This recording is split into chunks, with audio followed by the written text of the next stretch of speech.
ओम श्री नारायणाय नमः।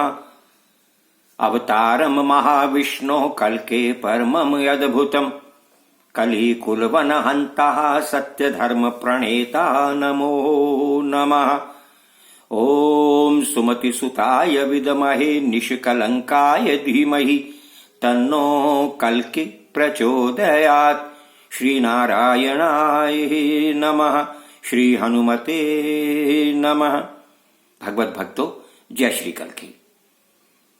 इससे पहले के एपिसोड में आपने श्रवण किया कि किस प्रकार अनंत मुनि ने अपने मन में यह निश्चय किया कि मैं पहले इंद्रियों का दमन करूं और उसके बाद में अपने मन को वश में करूं। अब आगे कथा श्रवण करिए। सूत जी शौनकादि ऋषियों को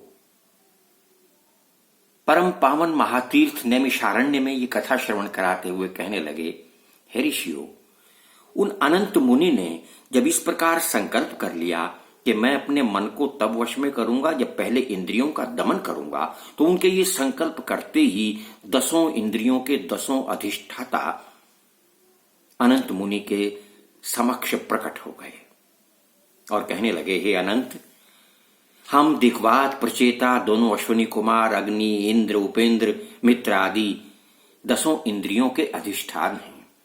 हम तुम्हारे शरीर के भीतर हैं, हमें नष्ट करना उचित नहीं है। क्या अंगुली से नाखून अलग किए जा सकते हैं? क्या इस प्रकार तुम मन को वशीभूत में करके अपना कल्याण कर सकोगे? इंद्रियों को छिन्न भिन्न करने और उन्हें नष्ट करने से तुम्हारे मर्म में व्यथा बढ़ेगी और तुम मृत्यु को प्राप्त हो जाओगे। नेत्रहीन, बधिर और विकल इंद्रिय वाले जीव जब निर्जन वन में वास करते हैं तब भी उनका मन विषय भोग में लिप्त रहता है। हे अनंत, जीव रूप गृहस्थ का ये शरीर तो एक घर है और मन की अनुगामी बुद्धि इसकी भार्या है। हम सब बुद्धि रूपी भार्या के सेवक हैं। सारे जीव अपने अपने कर्म के अधीन हैं। मुक्ति और संसार बंधन का कारण तो ये मन है। ईश्वर की माया के अनुसार मन ही लोलुप जीव को संसार चक्र में घुमाता रहता है।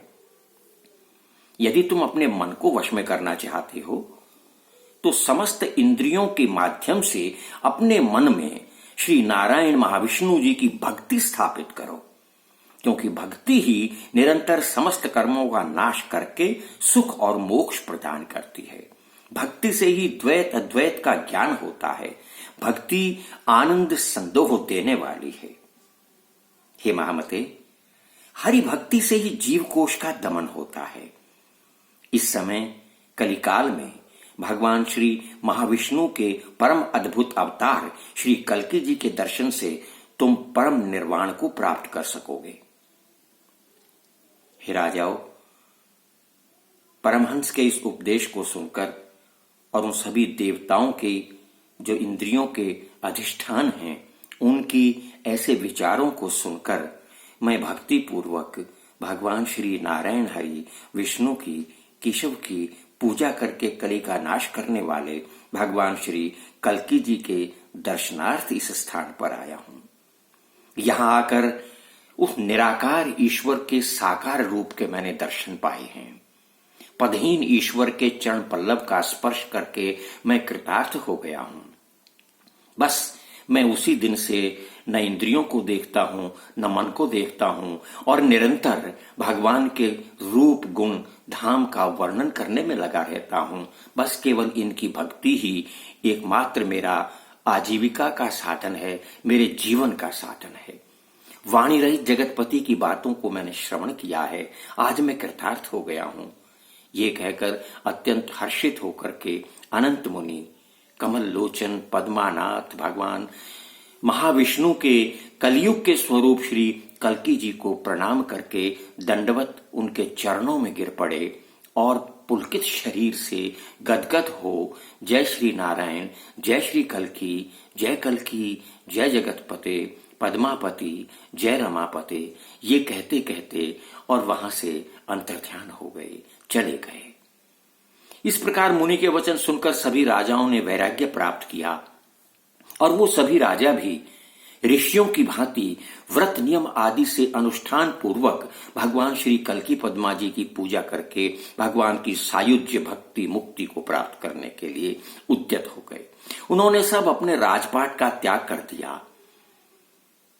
हे भक्तों, सूत जी महाराज कहने लगे, हे शौनकादि ऋषियों, भगवान श्री कल्की नारायण जी और अनंत की इस संवाद का अर्थात अनंत मुनि की इस कथा का जो भी पाठ करता है उसका इस संसार की समस्त माया से बंधन छूट जाता है, अज्ञान रूप अंधकार दूर हो जाता है और जीव संसार बंधन से मुक्त हो भगवान की अविचल भक्ति को प्राप्त करता है।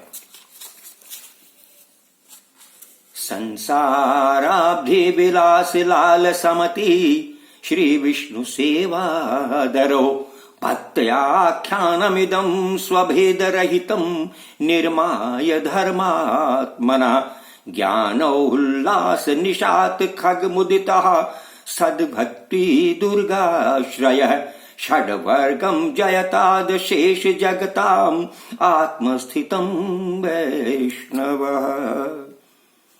और वो व्यक्ति इस आख्यान के द्वारा अभेद ज्ञान रूप तीक्ष्ण खड्ग की धारण करके भक्ति रूपी दुर्गा के आश्रित शरीर में स्थित होकर के काम, क्रोध, लोभ, मोह, मद और मात्सर्य इन 6 शत्रुओं को पराजित करके भगवान की अविचल भक्ति को प्राप्त करता है। आज के एपिसोड में इतना ही। आगे की कथा अगले एपिसोड में। तब तक के लिए जय श्री कल्की, जय श्री हनुमान।